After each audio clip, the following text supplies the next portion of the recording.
मैं जैसी रूम में घुसा ना भाई साहब, ये ऐसे जैसे पार्लियामेंट नहीं होता, 40 कुर्सियां ऐसे लगाई हुई हैं कि सारे के सारे बैठो पहले। मैं तो भाई समझ गया कि भाई माहौल थोड़ा गर्म है, इतने सारे लोग हैं, मैं सीधे जाके आखिरी बेंच पे ऐसे करके बैठ गया। मैंने कहा भाई शक्ल नहीं दिखनी चाहिए।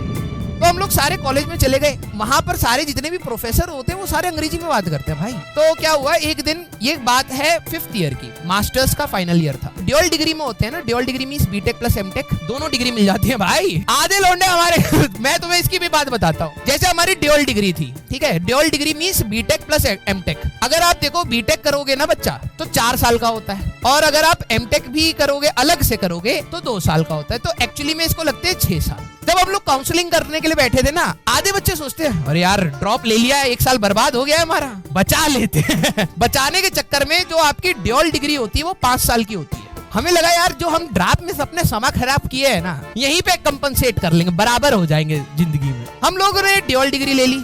तो ड्यूअल डिग्री जब खत्म होती है ना तो कॉन्वोकेशन होता है। जब आपका कॉलेज खत्म हो जाता है तो 1 साल के बाद कॉन्वोकेशन होता है। कॉन्वोकेशन में आपको डिग्री दी जाती है। हमारे टाइम में स्मृति ईरानी एजुकेशन मिनिस्टर थी तो वो आई थी। तो कॉन्वोकेशन में हम गए, तो अब जब डिग्री मिली, आधे लौंडे ऐसे खुश हो गए। मैंने कहा क्या हो गया? कह रहे भाई 2 डिग्री है। मैंने कहा है? हमें लग रहा था एक ही पेपर पे लिख देंगे हाँ भाई किसी तरीके से पास हुआ है। कह रहे 2 डिग्री मिल गई भाई, 2 डिग्री। मैंने कहा कैसे 2 डिग्री मिल गई भाई? इस साइड बीटेक की डिग्री अलग से थी और पीछे एमटेक की डिग्री लगी हुई है, दोनों साइड से डिग्री। आधे लौंडे खुश भाई कि चलो कम से कम जिंदगी में कुछ तो करा है। मैंने ग्रेड्स देखे भाई, जस्ट पास था बच्चा। बच्चे को उसको ये फर्क नहीं आ रहा कि मेरे को सी ग्रेड की इंजीनियरिंग मिली है, आईआईटी से सी ग्रेड इंजीनियर बन के निकल रहा, कोई दुख नहीं है। 2 चाहिए, ये आपके जैसे ही है। कॉपी खरीदने गए मार्केट में, उसने गलती से 2 कॉपी दे, आपको इससे फर्क नहीं पड़ रहा वो किसी काम की है या नहीं है, एक्स्ट्रा माल चाहिए, ठीक है। वो लड़के भाई साहब इतने खुश, 2 डिग्री मिल गई, 2 डिग्री। और रियलिटी में डिग्री तो 2 मिली थी और बड़ा खुशी हुई थी। तो हम लोग मास्टर्स के टाइम में थे, तो मास्टर्स में क्या होता है ना, रिसर्च के लिए आपको एक प्रोजेक्ट दिया जाता है। अब वो जो आपका प्रोजेक्ट होता है, इसमें अब जैसे हम लोग इंजीनियर फिजिक्स में थे तो फिजिक्स में कुछ केमिकल्स का भी यूज होता है। अब मैं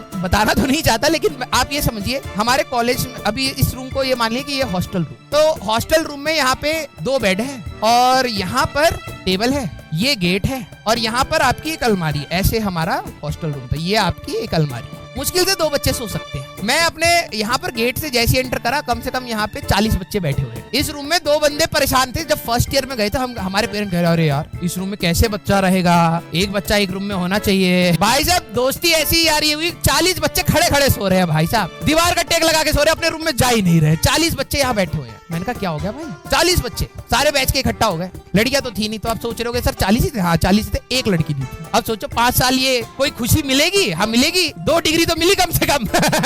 तो हम क्या बता रहे थे, 40 बच्चे बैठे हुए। मैंने कहा भाई क्या हो गया? हम गए, कह रहे भाई हमें प्रोजेक्ट में केमिकल्स का यूज करना है। मैंने कहा हाँ, हम मेल डाल रहे हैं केमिकल्स ना लाए जाए। मैंने कहा क्या हो गया? कह रहे देश का पैसा बर्बाद हो रहा है। मैंने कहा देश का पैसा? कह रहा फंडिंग आती है प्रोजेक्ट की करोड़ों में, और करोड़ों में आती है तो वहां पर इतना सारा केमिकल खरीदा जाता है, हम रिएक्शन करेंगे कितना केमिकल बर्बाद होएगा हमारे रिसर्च में, और इतना रिसर्च में हमारा केमिकल खराब होगा तो कितना गवर्नमेंट का पैसा बर्बाद हो रहा है, हम सारे लोग नहीं करेंगे। मैंने कहा ये कामचोरी को भाई साहब देशभक्ति में कन्वर्ट कर दिया इसने, लड़के ने। मैंने कहा बात तो तुम ऐसे सही कह रहे हो, क्योंकि मेरा भी मन नहीं था। तो अब बात हुई कि यार सभी 40 के 40 यही थे, वोटिंग कराई, 41 हो गए। शर्मा सर केमिस्ट्री वाले, उन्होंने भी वोट डाल दिया कि हाँ कर दो ठीक है। वो हमारी ब्रांच में वोट डाल के आ गए। हम कह रहे यार 40 बच्चे हम 41 कहाँ से वोट आ गया? कोई कह रहा हमने 2 बार दे दिया होगा, 41 वोट पड़ गए। तो भाई अब तो ये करना पड़ेगा, अब तो इससे पीछे नहीं जा सकते। फाइनल ईयर के बच्चे भाई साहब अपनी बात पे मुकर जाए, ऐसा हो ही नहीं सकता। सबने मेल डाल दी रात कि भाई हमें गवर्नमेंट का पैसा बचाना है, हमें रिसर्च नहीं करनी चाहिए। अलग ही परसेप्शन था, जो भी था। अगले दिन की कहानी सुनो, ये हॉस्टल रूम नहीं है, अगली कहानी एचओडी हेड ऑफ डिपार्टमेंट के रूम में होती है। अगले दिन सुबह सभी बच्चों को बोला जाता है कि आप हेड ऑफ डिपार्टमेंट के रूम में आइए। हमें सबको समझ आ गया कि भाई ज्यादा हो गया है शायद, अब सबकी हालत टाइट। अब कह रहे डिस्कशन हो रहा है कि यार पॉइंट्स तो हमारे वैलिड ही हैं, अब बोल दिया तो भाई वैलिड ही होंगे, लेकिन कम्युनिकेट कैसे करें? प्रोफेसर तो सारे अंग्रेजी में बात करते हैं, हम तो हिंदी वाले। हमारी क्लास में एक बच्चा था साउथ इंडिया का, बेचारा उसको इंग्लिश आती थी। अब वो इतना सीधा बच्चा था, सारे लोग मिल गए यहाँ के यूपी बिहार के जितने भी थे, सारे कह रहे भाई देख हमें तो आती नहीं, हम तेरे को सारे पॉइंट्स बता रहे हैं, बोलना तेरे को है। कह रहा मेरे को बोलना पड़ेगा? मैंने कहा हाँ। कह रहा चलो ठीक है, I will put the points forward. यहाँ पे पूरे डिपार्टमेंट के सारे टीचर्स, फैकल्टीज, और यहाँ पे 40 कुर्सियां लगाई हुई है। ऐसे। मैं जैसी रूम में घुसा ना भाई साहब, ये ऐसे जैसे पार्लियामेंट नहीं होता, 40 कुर्सियां ऐसे लगाई हुई हैं कि सारे के सारे बैठो, पहले तुमने क्या मेल डाला है पहले बताओ। तो हम लोग यहाँ से एंटर करें, मैंने कहा भाई साहब हमारे डिपार्टमेंट में इतनी सारी फैकल्टीज है हमें ये भी नहीं पता था। मैं तो भाई समझ गया कि भाई माहौल थोड़ा गर्म है, इतने सारे लोग हैं, मैं सीधे जाके आखिरी बेंच पे बैठ गया। मैंने कहा भाई शक्ल नहीं दिखनी चाहिए, क्योंकि वहां पर क्या होता है ना, first year, second year, third year, fourth year, fifth year, सब में 200-250 बच्चों शक्ल नहीं दिखाना चाहते, क्योंकि भाई पकड़ में आ जाएंगे हम। तो मैं सबसे पहले पीछे गया और मैं ऐसे करके बैठ गया कि भाई साहब ऊपर की खोपड़ी दिखे। अब क्या हुआ, ये सारे बच्चे बैठे हुए, तुम बिलीव नहीं करोगे, 30 बच्चे पीछे बैठे हुए, आगे की सारी लाइन खाली है, लौंडे यहाँ पे खड़े हैं, कोई आगे जा ही नहीं रहा। और जो अब उनको ये यहाँ पर जो बच्चे बैठ गए, उनको तो ये था कि सामने कोई बैठेगा, अब ये सारे बच्चे जाके पीछे खड़े हो गए ठीक है। अब ये पीछे पीछे जा रहे हैं, ये यहाँ जा रहा है, ये यहाँ जा रहा है। मेरी पहली बारी आ गई, मैंने कहा भाई ये तो पंगा हो जाएगा। मैं कुर्सी ऐसे चिपक गया, सर कह रहे कम फॉरवर्ड, मैंने कहा तुम जाओ आगे, मेरे को तो जगह मिली हुई है, मैंने कहा तुम जाओ आगे। अब प्रोफेसर ने इतना गुस्से में देखा ना, 2 सेकंड नहीं लगेंगे, जैसे भूम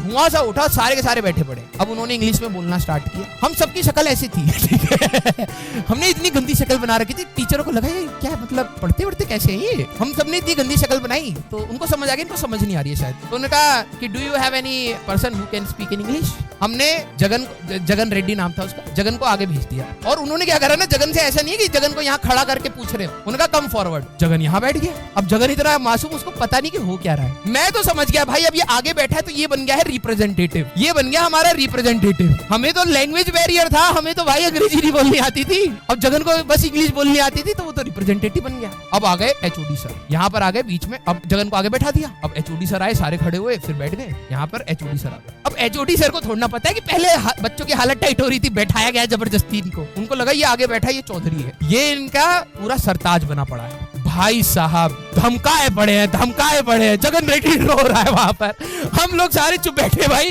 कोई कुछ नहीं बोल रहा, सब कह रहे एचओडी सर कहते you are idiots, Jagan Reddy रो रहा है क्योंकि वो रिप्रेजेंटेटिव बन गया। हम सारे चुप, कोई भी सवाल पूछा जा रहा, आपने क्या सोच के मेल करा, वो पीछे मुड़ के देख रहा है। हम कह रहे जो बोलना बोल दे भाई, हमें कुछ नहीं समझ आ रहा। अभी जगन रेड्डी बोले जा रहा है, अब जो भी बोल रहा है हमें भी नहीं समझ आ रहा ज्यादा कुछ। अब क्या हुआ, एचओडी सर इतना गुस्सा हो गए, इतना ज्यादा गुस्सा हो गए, कहते you idiot Jagan, I will fail you in the exam. तो इंग्लिश में बोला, डायरेक्टली मेल कर दिया सामने लैपटॉप पे से, मेल कर दिया कि भाई इसका, इस बच्चे का ये रोल नंबर है, इसका ग्रेड डाउन कर दो। ये अच्छा बच्चा था, 8 पॉइंटर थे इसके, ये बैठे बैठे रो रहा है, तभी अचानक मेल आता 7 पॉइंटर हो गए, खटाक से 1 पॉइंटर गिर गया। फिर कह रहा है नो, अचानक से सारे बैग भीख मांगने लगे, नहीं सर हमें मत करना। ये इतना गुस्सा हुआ, अचानक से इसके पास एक और मेल आया 6 पॉइंटर। भाई साहब सारे के सारे बच्चे जमीन पे बैठ गए, सर प्लीज कह रहे सर हम कॉन्ट्री करेंगे। तो फाइनली में बच्चों ने पता है क्या बोला, बच्चों ने कहा कि सर हम कंट्रीब्यूट करेंगे फॉर रिसर्च और इन इंडिया। अपने लैब को छोड़ के पूरे देश के लिए तैयार हो गए थे सारे बच्चे कि भाई डिग्री खा जाएगा ये बंदा, प्लीज हमें कॉलेज से निकाल दे, हम अपनी सैलरी का आधा हिस्सा यहाँ पे डोनेट कर देंगे, आप एक कमिटी बनाइए, ठीक है, सारे केमिकल दुनिया भर के यही कॉलेज में आने चाहिए भाई, हमें तो कुछ दिक्कत नहीं है। जगन रेड्डी को खटाखट मेल आ रहे हैं भाई साहब, वो जितना बोल रहा है खड़ाक से टिडिंग, देखता भाई पॉइंट गिर गया, आंसू और बड़े, कह रहे नो सर, फिर अचानक से टिडिंग, एक लूप बन गया था उसका। भाई साहब जो हम लोग की हालत टाइट हुई। अब ये पूरा इवेंट खत्म हो गया, हमें भगा दिया, केमिकल का बचा रहे हैं, देश बचा रहे हैं, पता नहीं क्या कर रहे हैं। पॉइंटर सबके देखोगे जगन रेड्डी के हाईएस्ट है, सबके 5 और 6 के बीच में थे, जस्ट 50% वाला पास होता है, सारे जस्ट पास हो रहे हैं, केमिकल बचाएंगे देश का यहाँ पर आके हम लोगों को भगा दिया। उस दिन सारे बच्चे भाई मासूम है। फिर अगली कहानी फिर से हमारे रूम में हुई, पूरी असेंबली हॉल भरी गई। फिर सबने कहा यार ये नहीं कह रहे कि हमारा आइडिया खराब था अभी भी नहीं कह रहे थे। उसमें से एक भाई जैसे आप लोग सदगुरु बनते हो बीच बीच में, एक कह रहा समय खराब था अब तुम सोच रहे हो क्यों बच्चों को 2 डिग्री मिलने के बाद खुशी हुई होगी, इतनी खुशी क्यों हुई होगी? आखिरी फाइनल ईयर में जस्ट फेल होते सारे के सारे बच्चे उस दिन मेरे को रियलाइज हुआ, मैं रूम में बैठा हुआ था, मैंने कहा भाई कैसे बचे हैं यार, ये 40 लड़के कहाँ से देश में से चुन के आए हैं। मैंने अपनी पापा को कहानी बताई, पापा कह रहे कि चलो ये बात तो जो चीज तुम लोगों ने करी चलो ठीक है, बाद में तुम हंसोगे इस पे, लेकिन ये 40 आए कहाँ से मतलब भगवान ने भी चुन चुन के देश में से निकाल के डाले हैं इस रूम में, क्या भाई ले कॉन्स्टिट्यूएंट असेंबली बनाओ और मेल डाल दो। उस दिन मेरे को रियलाइज हुआ कि भाई अच्छा है कि इंग्लिश नहीं आती, इस बच्चे को आती थी ना, हम लोग कितने खुश हैं, आज जिंदगी में बहुत आगे, ये हमसे 2 पॉइंट पीछे हो गया। उसके बाद से मैं गर्व के साथ कहता हूँ कि ना भाई नहीं आती है इंग्लिश, हम हिंदी में ही बात करेंगे मत बोलिएगा आखिरी में कि सर अब क्या करना है, I am very much sorry for that.